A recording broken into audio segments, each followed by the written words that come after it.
You're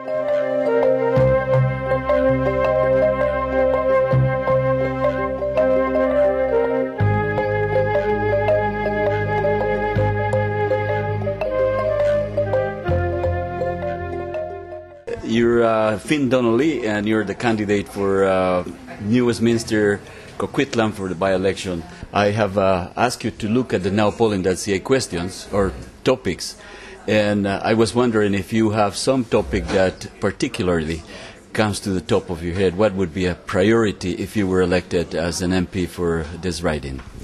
The top of the list, though, has been the negative impact of the HST on families, students. What's the HST? Oh, the harmonized sales tax is, or what we call the Harper-Campbell sales tax. It's going to be an additional 7%. It's harmonizing the GST with the PST in British Columbia, and there's other provinces in the country that are looking at this as well, specifically in Ontario. So this is it's been a push to move corporate tax to shift it, and in BC it's a $2 billion shift to consumers, to families, students, seniors, and people that can least afford it at a time when the economy is in the way, the situation that it is now. You say that it's going to shift $2 billion from corporations and to consumers. And how is that going to happen? I'm not quite familiar with it. Are they reducing the corporate tax by $2 billion to increase the GST or the harmonized tax? Is that what you're saying? Well, there's the federal government needs revenue to operate services. So it has in the past cut corporate taxes. It's cut income tax in general, and that's resulted in a huge reduction in revenue for the federal government. So it has to look at ways to make up the revenue. So this is one of the ways, is by adding a consumer tax or a sales tax. And how is it going to impact? Well, it's going to immediately shift. It's going to increase consumer taxes by 7% on a whole range of items that were essentially only charging either GST or PST in the past. So things like home heating, school supplies, food. Restaurants are going to be hard hit by an additional 7%. So you're talking income taxes and corporate taxes instead of GST or PST? Right. All right. What would be the second highest in importance topic that you would be preoccupied with or working for? Well, there's a number of things. Affordable housing is one that I've heard. We just had Homelessness Action Week last week. We've had in Coquitlam and Port Moody, there's the Evergreen line, so rapid transit is a big issue, the lack of rapid transit. And we have a wild salmon crisis on our hands. I mean, that's just three issues that top of mind that I have heard from individuals in the riding in the local area. We have some of those topics here on nowpolling.ca. Would you like to click on federal polls there? And let's choose housing. You say housing budget. Yeah. For a national housing budget, the responses here should be doubled from 1% to 2% of the federal budget. And the other is let the free market regulate housing, and the third is don't know. Now, initially I would look at number one and think we certainly need to, if we're going to have a national housing budget, a national housing strategy, which Canada is the only G8 nation that does not have a national housing strategy, then we do need to look at how we increase funding. Whether it's 1% to 2%, I think we need to study to find out, just how much we need and where that's going to come from. You know that Canada is a country at war, and if you go to foreign affairs, and you go to Afghanistan, what priority is that in your mind?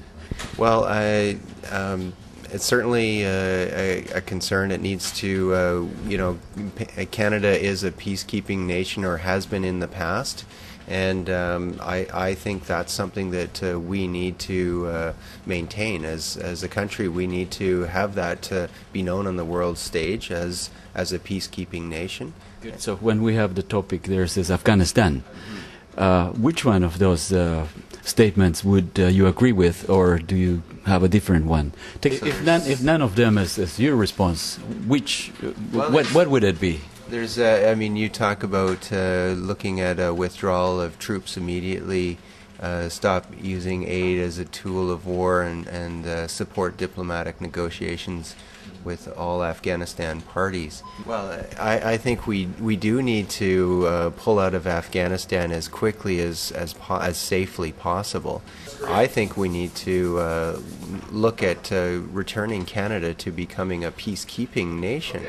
And that's where I stand on that issue. Now let me go back to one last question here, and it's on if you go to federal polls and go to electoral issues, and electoral issues you go to term of office, and there are a few on the issue of term of office. There are a few answers there. Just take your time and read some of them, and when you're ready, let me know. You started. So best term of office to increase MPs' accountability is no term of office. Absolutely. Fixed election for 4 years, and ongoing electoral process which may be accessed by computer. Parliamentary democracy and responsible government. The government must keep the confidence of Parliament. What do you think about the term of office? Well, having a fixed term, I think, does make sense. I mean, then you give the voters a sense of what the term is, what the area that they're responsible for is. They take an oath. They want to do the job. When they don't? Well, then we need to change the system. Mr. Emerson last time. Yeah, exactly.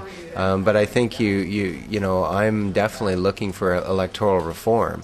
What is the electoral reform you're thinking of? I think some proportional representation is the way that our system is evolving too, and I would support that. Okay, would Mr. Emerson have been persuaded because of proportional representation to step down?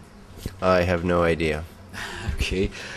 So your choice on term of office is basically to keep what we have, which is about 4 years term.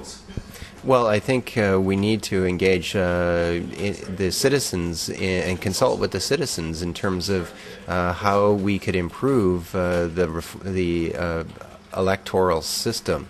That, I think, is critical. We need to consult with the people. We need to hear what the majority of people in Canada, ideally all people in Canada, want to see in their electoral system.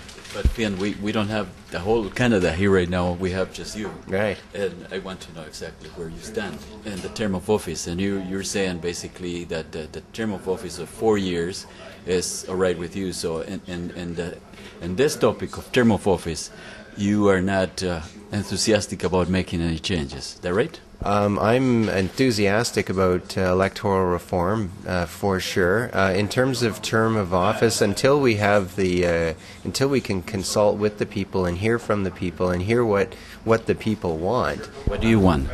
I want to listen to the people. That's my job. I'm quite happy. But in terms of electoral reform, like I said before, mixed member proportional representation is the kind of electoral reform that I would like to see, or the kind of electoral system I'd like to see in Canada.